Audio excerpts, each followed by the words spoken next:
అత్తయ్య, అమ్మ వాళ్ళ నుంచి ఇప్పుడే ఫోన్ వచ్చింది. అమ్మకి ఆరోగ్యం బాగలేదంట. రేపు ఒకసారి పోయి చూసుకొని వస్తుంది అమ్మ వాళ్ళ ఇంటికి వెళ్ళి. సరే పోయిరా పొమ్మ, అమ్మ జాగ్రత్త.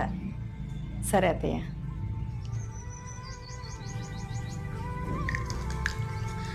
మా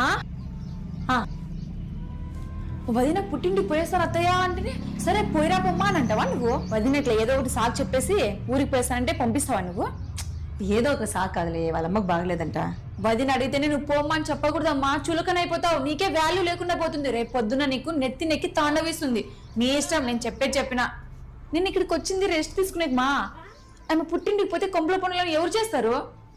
సర్లే, ఆయన వచ్చాను మళ్ళీ, నేను పోతున్నా. కొంచెం బుర్ర పెట్టి ఆలోచించు.